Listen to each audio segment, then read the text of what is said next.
Hey YouTube, it's your girl Diva Dimples coming in for my week 26 update. Well, I'm still going and I'm still on track. On my last video, I think I was weighing in at 180. Well, I'm proud to announce this week my weight is 177, so that's a 3-pound loss. I'm happy with that because I'm actually over the 6-month period, and most people say that after the 6-month period you have to put a good faith effort in to lose more weight because your body starts slowing in the process. But I would definitely have to say I'm glad I'm taking the gradual, slow but sure route because it's allowing me also to see my body adjusting. Sometimes when you lose weight fast, your body don't have a chance to catch up, and that's when we suffer with the excess skin and the sunken in the face and the neck. Because most people that know me or have seen me or know of someone who actually had surgery say, well, what kind of surgery you have had? Because most people that I know that had the gastric bypass and the vertical sleeve, they look sunken in or sickly in the face. And I said, well, thank God I'm not one of those individuals. But I think it's because I'm losing at a gradual pace but slow, and keeping a healthy diet and things of that nature is allowing my skin to go back in place. And I'm fairly young, so I still have a lot of elasticity in my skin. And of course, I encourage that with moisturizers and things of that nature. Well, one of the topics I wanted to talk to you about today is bad habits. Now that we're on the other side, as I was saying, and we're losing this weight, we need to keep in mind that bad habits are hard to break. And I said that because, as for me, for example, I'm past my 6 months. And what does that mean to me? That means that my healing is almost complete from what I think. The swelling is going down. I can eat more than I could when I was 1, 2, or 3 months out. So, and I'm starting to feel normal, and I'm going throughout a whole day. I can go throughout a whole day, and not even think of surgery. In the beginning, we thinking about what we can eat. We can't drink. We breathe. We sipping, and all this different things. So all this thing is running through your mind. You're talking about the surgery. You're trying to learn more about the surgery. But now at this point, I'm in what I consider the comfort zone. I can go a whole day in a normal routine and don't even think about surgery, which is a good thing for me because at one point, that's all I thought about. How can I eat? What I'm going to eat? Do I have to measure this? So I go by I'm normal at this point, and what that does give you a sense of comfort, and it makes you feel that, hey, I can eat, and I can eat a little more, but it's what you put in your body. Yes, I can eat a little more, which is a good thing because I'm still eating like 3 ounces of food at any given time. But at the same time, am I going to go for the fried chicken or I'm going to go for the grilled fish? It's just my option. And it's just that we still have to have that willpower to make the right choices. Eating healthy is expensive. So even when you're in the store and you're looking at, hey, for this $5, I can get a loaf of bread, I can get, French fries, I can get this, I can get that, versus this $5, one bunch of vegetables and some fruit or something. So you still have to make those choices to eat healthy and make those right decisions in your mind, because if not, you'll be gaining weight. We can still gain weight, people, so we have to keep that in mind and make the right choices, because those 9 times out of 10, if you didn't exercise before surgery, it's going to be hard for you to exercise after surgery. And not saying that you're not going to do it, but you have to put a good faith effort. To be honest, I rarely exercise prior to surgery. But because I know what I want, I'm exercising almost all the time now, because I'm trying to really get to my goal weight and maintain that for the rest of my life. And the reward is I'm looking great. I'm feeling great. The compliments are flowing in. My self-esteem has gone to 100 and above, and I'm going to live longer. I'm no longer, have diabetes or high blood pressure or a threat for those things, and I'm just so happy for that. So that's my reward, to eat healthy, to make the right decision and exercise. Because, if you didn't eat healthy prior to surgery, 9 times out of 10, once you start able to eat a little more, you're going to start making, you have to make the right choice to put certain things in your mouth. Because to me, looking at this whole weight loss thing, and this is my opinion, it wasn't no professional that told me this, to me, it's 90% of what you eat. And maybe 10% of exercise when it comes to losing weight, because it's what we put in our mouth that makes us gain the weight. So I wanted to talk to you about that, and I just want to encourage anybody out there that's struggling with eating or with bad habits. Let's support each other. I still email some of my friends on here in the weight loss world and ask them for advice, or I go on obesityhelp.com and ask questions to the whole forum if I don't want to just pinpoint out one person, but just to support each other, because as we go farther along, the road gets rougher. You think you have it rough in the beginning, but you want to maintain and you want to just keep this goal, and you don't want to feel like a failure. And my thing is that, think about it. I didn't go through all this major surgery, drama, sickness in the beginning to not do right. I mean, if that was the case, I could have just stayed happy, fat, and, eating, but at the same time, I feel normal and I'm thankful for that. I did want to share something that was exciting to me this week. I went shopping for the first time, because I've been trying to hold out because financially I just didn't want to keep dropping money on clothes that I know I wasn't going to be able to wear for a long period of time. Because just like, for instance, like I bought a pair of slacks for work last month, black slacks, and this month I can't wear them.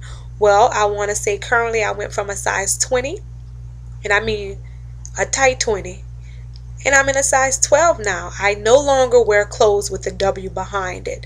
I always thought it stood for wide, but I know it stands for woman or women. So I'm just so happy, and I was just tickled pink that I went in the store, tried on a Michael's Kors dress in a large, and it was too big. Oh my God, I never had that happen to me. If anything else, it will always be too tight. I can't fit it, but I've never had the experience of I'm trying on things and I'm not going to buy it because it's too big. So I was kind of, and another thing is right now, because I would consider myself like before surgery shopaholic. I shopped a lot. I had, not trying to brag, but I have a lot of clothes. So to replace that whole entire wardrobe is going to take some years and probably some work. But at the same time, it's very frustrating now because I'm like in between sizes, or I don't know where I am, because I was so comfortable with Lane Bryant, Ashley Stewart's, the plus section. So now that I'm smaller and I have a whole nother world open to me, I'm like lost. I'm like, okay, I can go in this store now. I can go in that store now. Any store that I can go in, I can basically find something. And that's amazing for me. People don't realize it's like, even though I have a good imagination when it comes to dress, I think I can say that I think I'm stylish and things of that nature. But plus size individuals have limited things, where regular size individuals have tons of stores. I can wear from juniors now. I can wear misses. I can wear ladies. And it's just like a whole nother world of clothes. So it's kind of frustrating because it's like, I don't know where to start. I don't know what to try on. And depending on the designer, sometimes if it's a more expensive designer, I can wear a smaller size, versus if it's a cheap designer, I have to get a bigger size. And I don't know if this is a problem that some of you guys are having, but it's just a whole nother world of adventuring off in clothes and things of that nature. But of course, for us women, it is definitely fun, and I'm enjoying myself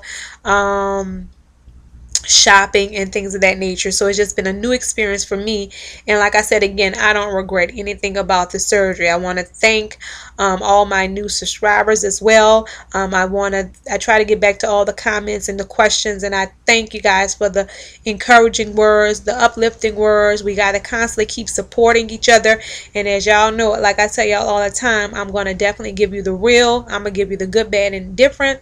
And so far, like I said again, my good is definitely outweighing my bad. If I have to say a negative side of the surgery, negative.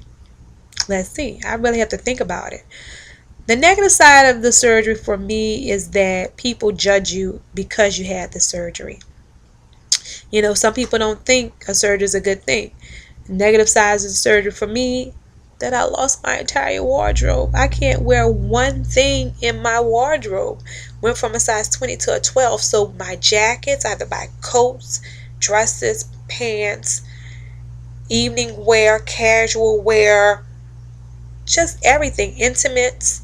So it's like, okay, that's bad because financially there's no way I can replace that in one day, but I know over time, of course, my little shopping ways will lead up to another wardrobe.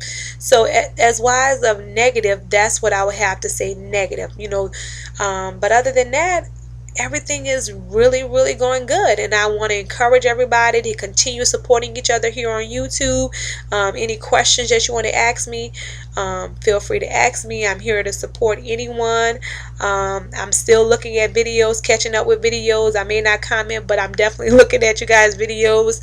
And I'm just really happy at this point, and I want to continue to make my videos because it's very important for me to continue my journey, because some of the people, like I said again, I was like, what happened to this person? I haven't seen this person in 3 months or whatever. And it's kind of hard because people don't realize that once you like lose the weight, you accept it differently. I notice it's like I'm a little more active. I'm a little busy now. I'm always on the go. Now, I was always a person that always had a good social life, but I think even more so now, now that the weight is gone, I just find myself doing just busy all the time, which is definitely a good thing for me. So, not want to keep you too long. I've rambled on enough. I just wanted to give you my week 26 update. I want to say thank you for supporting me and watching my videos, as I will love to follow anyone's journey that's doing the same thing or give them any advice that they may want to ask. So just want to before I go, I'm sorry, ladies, this is important. With this surgery we have some hair issues. Well, my shedding has backed off a little bit, but your hair starts shedding or breaking off or whatever. Of course, I try to find any solution to keep this head together. So, of course, I was kind of afraid to not perm, because we don't get any perms, we get relaxers in this type of hair. So, I actually have been using like the kitty perms or the kitty relaxers, like just for me, because I don't want anything harsh on my hair at this point, because I'm scared of more breakage.